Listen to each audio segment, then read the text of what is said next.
Wajah mereka tampak kabur, hanya sebagian yang masih terlihat jelas.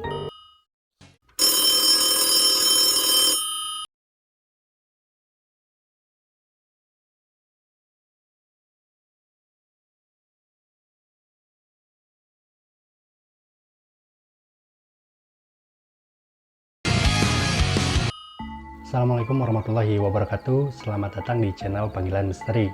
Perkenalkan, nama aku Yudi. Jika teman-teman suka dengan cerita horor atau kisah-kisah supranatural, silakan subscribe channel ini. Jangan berlama-lama lagi, kita langsung masuk aja ke ceritanya. Sebelum itu, biar teman-teman lebih menikmati ceritanya, silakan siapkan secangkir kopi dan tentunya nyali kalian.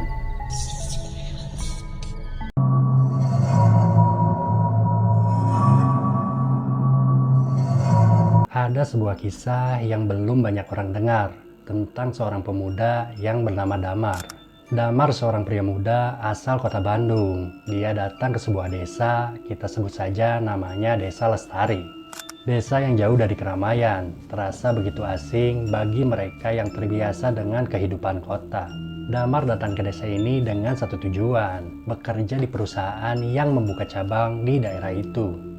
Hanya satu hal yang mengganggu pikirannya, keputusan untuk tinggal di desa ini. Sebuah tempat yang tertutup kabut masa lalu dan misteri yang belum pernah selesai terpecahkan. Setibanya di Desa Lestari, Damar langsung merasakan perbedaan yang tajam. Suasana yang begitu sunyi, seperti dunia ini hanya milik mereka yang tinggal di sana. Seperti waktu bergerak melambat, tak ada hiruk pikuk, tak ada suara kendaraan yang lewat. Desa ini terasa seperti tempat yang dihentikan oleh takdirnya sendiri. Damar mulai berkenalan dengan penduduk desa yang mayoritas adalah orang tua dan sering terlihat berbicara dengan sesama hanya dalam bisikan. Mereka tampak tidak suka bergaul dengan orang luar. Namun ada seorang pria tua bernama Pak Suryo yang pernah tinggal di rumah Sutrisna. Pak Suryo dikenal sebagai orang yang sangat dihormati di desa dan juga menjadi sumber banyak cerita yang menakutkan tentang rumah tua itu. Suatu sore saat Damar sedang duduk di warung kopi, mencoba untuk beradaptasi dengan lingkungan desa. Ia mulai mendengar bisikan-bisikan yang semakin sering muncul di antara orang-orang tua di desa itu. "Jangan pernah lewat dekat rumah Sutrisna," kata Pak Suryo dengan suara parau dan mata yang sedikit menghindar. Damar yang penasaran hanya tertawa kecil. "Ah, Pak Suryo, itu kan cuma cerita lama. Bapak terlalu sering dengar cerita horor kali." Namun Pak Suryo tidak membalas dengan tawa, melainkan hanya menatap Damar dengan pandangan yang kosong, seolah ia tahu sesuatu yang lebih dalam tentang tempat itu. "Jika kau berani, pergilah ke sana malam nanti. Tapi aku peringatkan, hati-hatilah dengan apa yang kau cari. Karena tak semua yang hilang itu bisa ditemukan kembali," kata Pak Suryo dengan suara rendah. Tapi Damar merasa ragu. Di satu sisi, rasa ingin tahu mendorongnya untuk menantang legenda itu. Sementara di sisi lain, ada sedikit ketakutan yang merayap di hatinya. Malam itu, setelah suasana desa semakin sepi, Damar memutuskan untuk melangkah ke rumah Sutrisna. Udara malam terasa dingin, lebih dingin dari biasanya. Dan kabut tipis mulai menyelimuti jalan setapak yang mengarah ke rumah itu. Saat ia melangkah, Damar merasa seperti ada yang mengikutinya. Namun ia mengusir rasa takut itu dan terus melangkah maju. Di sepanjang jalan, ia melintasi rumah-rumah penduduk yang tertutup rapat. Tak ada tanda-tanda kehidupan, hanya suara desiran angin yang berhembus dari arah hutan. Dan suara langkah kakinya yang terdengar keras di tengah kesunyian malam. Sesampainya di depan rumah Sutrisna, Damar merasa ada sesuatu yang aneh di dalam rumah tua itu.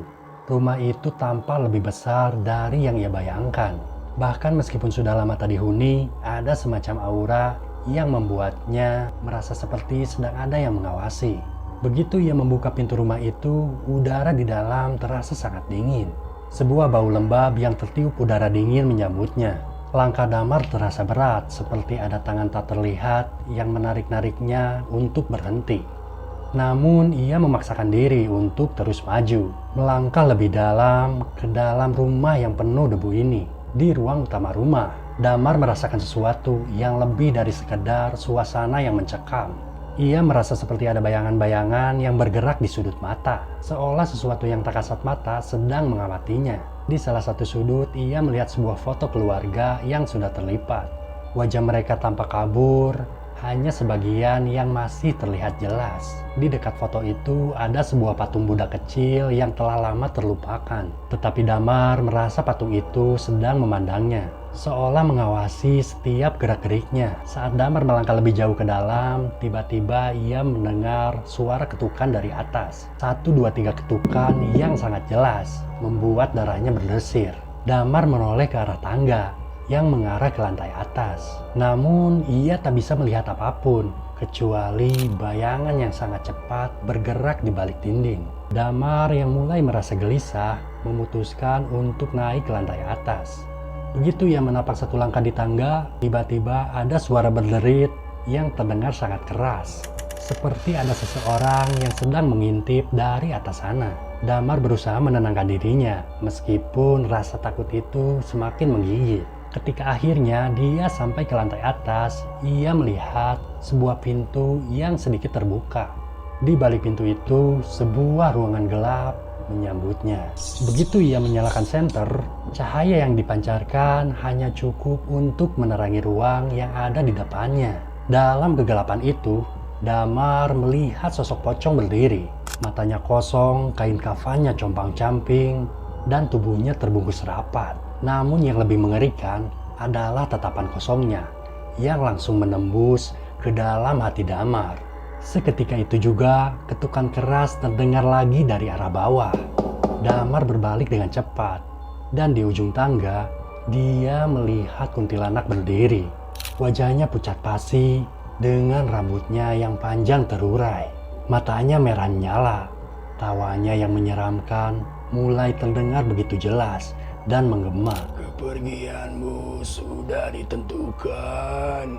Bisik sosok pocong itu dengan suara serak yang mengerikan.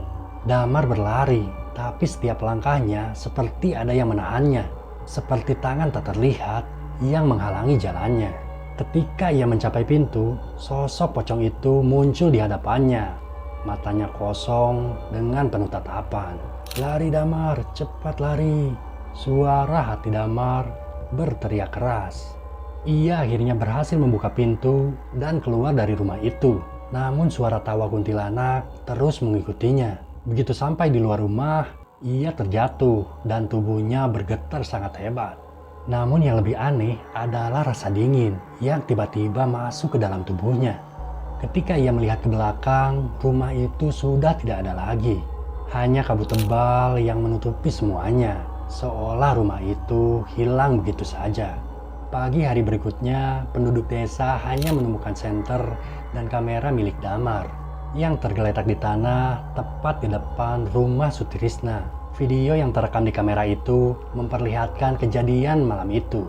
Pocong yang bergerak perlahan mendekati Damar, tawa kuntilanak yang semakin keras, dan wajah Damar yang semakin pucat dan ketakutan.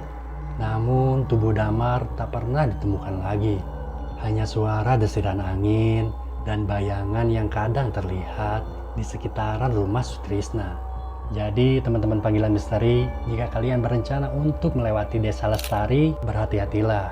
Jangan sekali-kali mencoba menyelidiki tempat-tempat yang sudah lama terlupakan. Karena mungkin ada sesuatu yang menunggu di sana. Dan jangan pernah berani mengganggu ketenangan mereka yang sudah lama berdiam di tempat itu. Tetaplah waspada. Sampai bertemu di video berikutnya.